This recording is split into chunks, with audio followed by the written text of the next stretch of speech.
These four devices are called flip-flops. Flip-flops are circuits that are able to latch their output in a specific state whenever a sequence of voltage is placed on its input.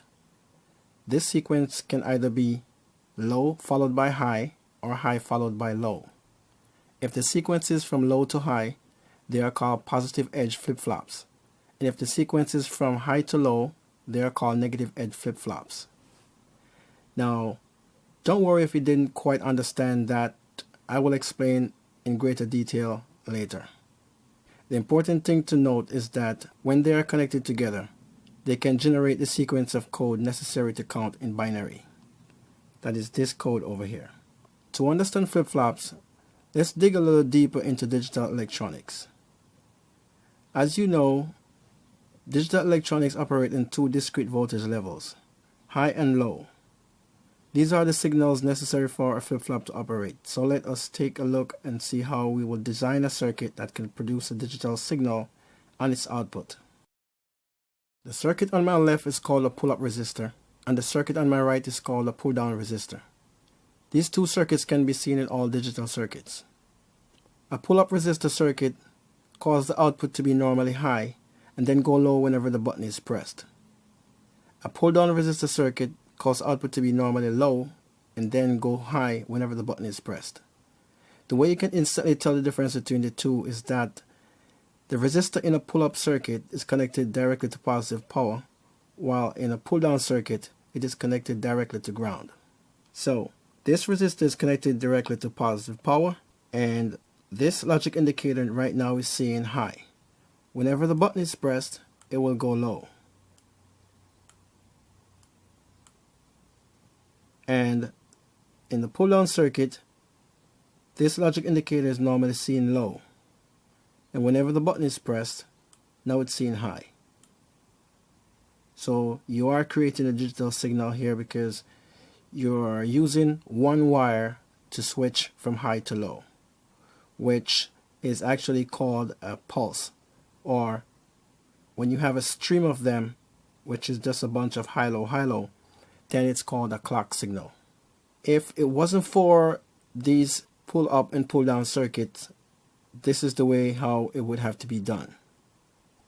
This pin goes to positive power, this pin goes to ground, and then we will use a single pole double throw switch to switch the output between either high or low, just like that.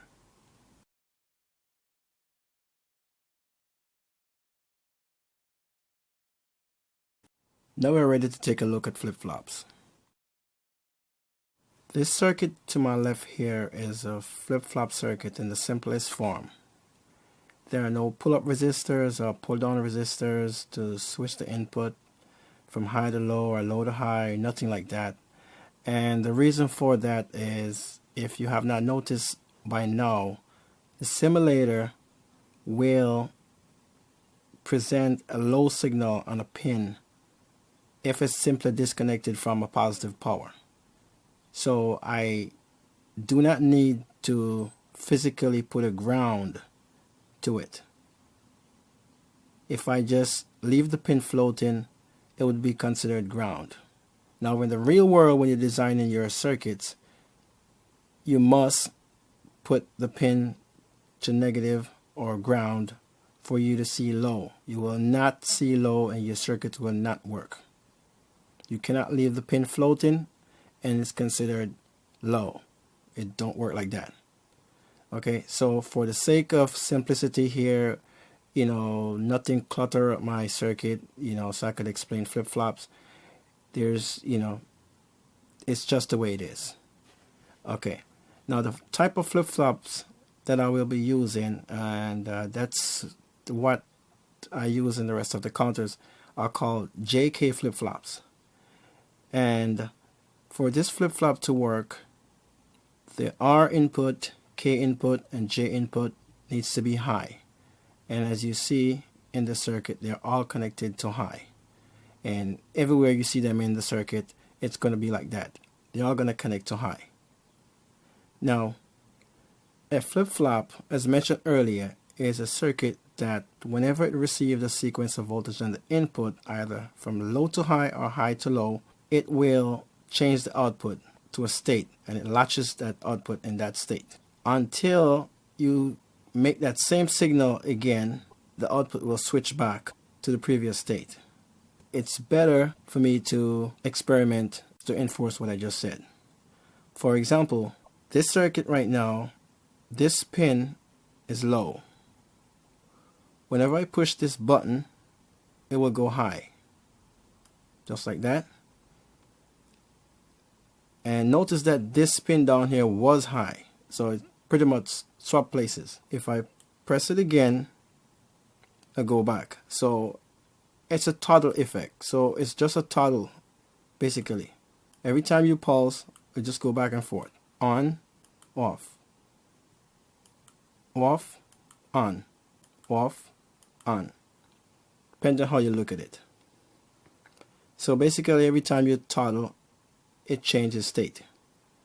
Now, if you carefully look at this flip-flop, it is a positive edge flip-flop, so it reacts from a low to high. So the signal on this input, which is called the clock input, and the way how you can know the clock input in any circuit is that it has this little arrow on it.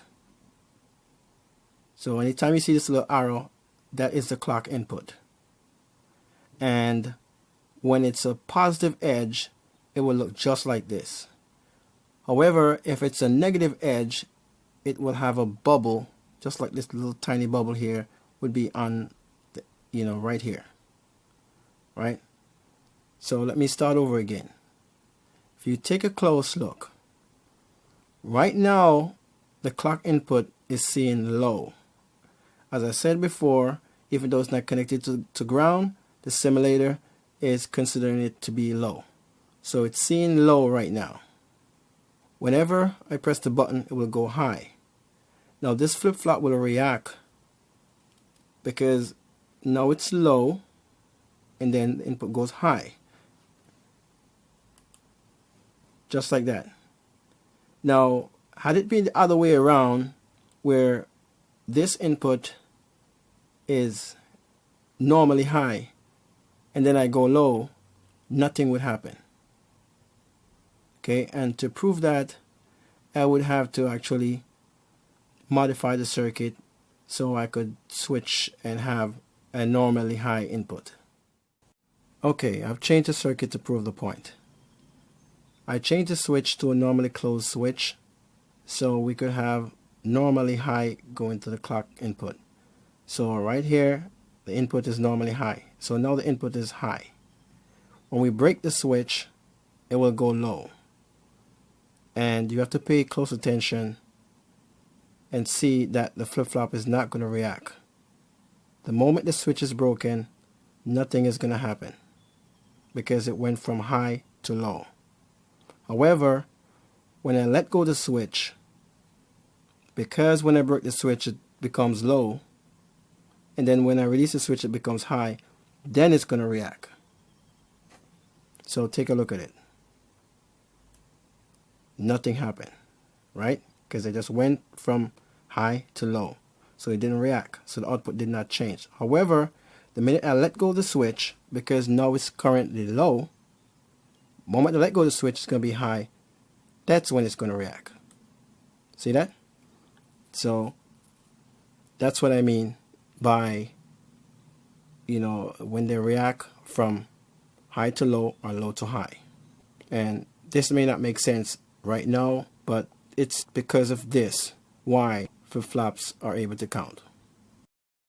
So if you have a positive edge flip-flop, you would use a pull-down circuit, and if you have a negative edge flip-flop, you would use a pull-up circuit. I will show you why the term positive edge and negative edge is used instead of pull-up flip-flop and pull-down flip-flop. This is called a clock signal. It is nothing more than a sequence of voltage. This is low, this is high, this is low, this is high. So every valley is a low and every mountain is a high. So when they say that the flip-flop react from low to high and they called it a positive edge, It's because the flip-flop react on the rising edge of the signal. See these green bars?